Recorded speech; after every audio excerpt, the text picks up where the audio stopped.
have been told from some of his friends that bullying was a factor. Do you have I guess, a reaction that comes to mind when you first heard about the story?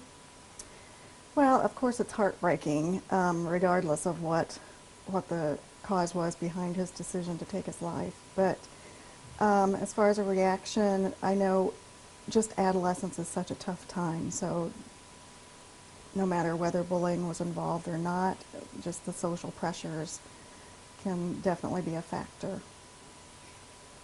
And I know you said that you were a school counselor and certified education psychologist. You worked in suicide prevention. Mm-hmm. How big, as someone who works with students, how big of a problem is bullying in our schools? Well, I think any kind of situation where kids are being made fun of or even perceive that they're being made fun of, it's a significant issue.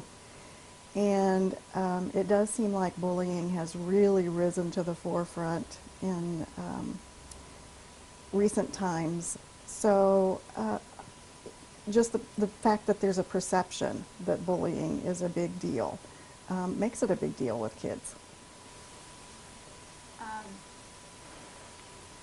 I know that you specialize in cyberbullying in your business, especially. How is that newer form of bullying? How has that really kind of come to play in students' lives?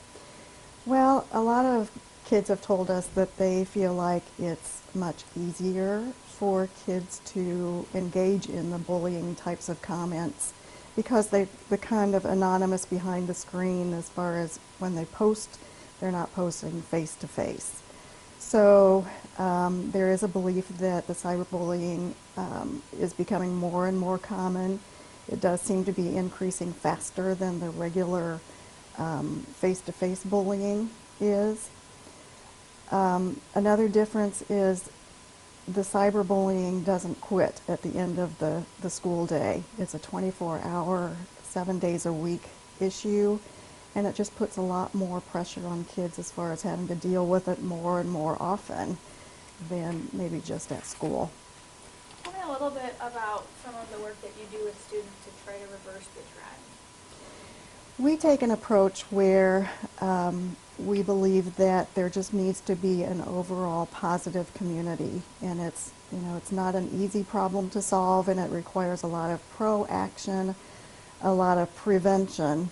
So we focus on character education with a special focus on respect and responsibility, so that everyone deserves respect, everyone deserves to be treated with respect, and we all have a responsibility for what we say and do to other people.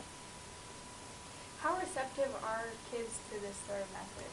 I think as long as it's modeled within the school community and modeled at home, then they're very receptive to it.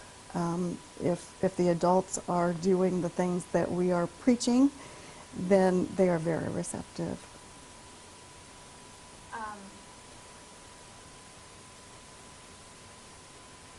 I guess in a situation here where people, whether or not bullying was an issue in this death, are hyper aware of bullying, is this an opportunity for us as a community to really zone in on how we can keep other students from feeling the way this student felt?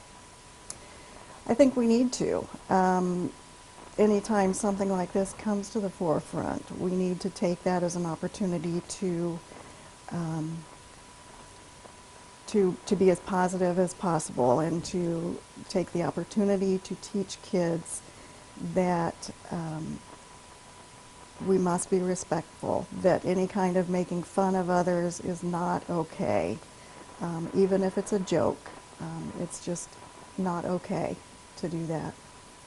And that was kind of something we spoke about a little bit earlier, but bullying has sort of become an overarching term to something that might not be a repeated gesture, and it might not always be decidedly malicious.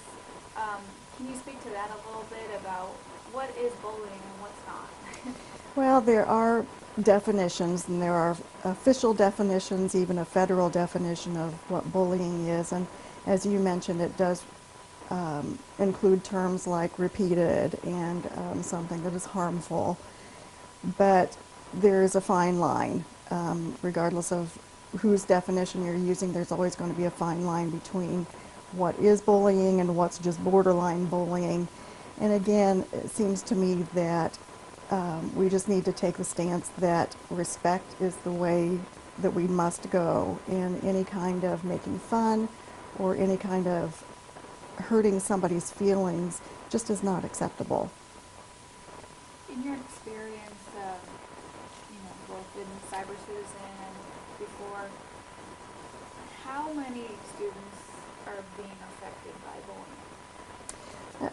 That's a tough question to answer because unless we know about the situation, we don't know how many kids are affected. It does seem to be that hopefully kids are feeling more comfortable in reporting bullying incidences that are happening, and that's something that we as adults need to make sure that we can make the situation comfortable so that kids will report and don't feel that there will be repercussions either from other kids or from the adults when they do report a situation. And that was kind of something that I spoke with the LSC superintendent about. I mean, even though there are things you can do to try to be more positive and more respectful, are there concerns that bullying is going unreported? I'm afraid that's probably the case, and I know, from working in the school system for 30 years that there is a sense that we're being called on to do more and more and more for kids, and sometimes it seems overwhelming to try to keep up with everything that schools are responsible for. But with this kind of situation, we do need to remember that the school setting is the primary social setting for kids. I mean, that's where they learn social interactions, that's where they engage in social interactions.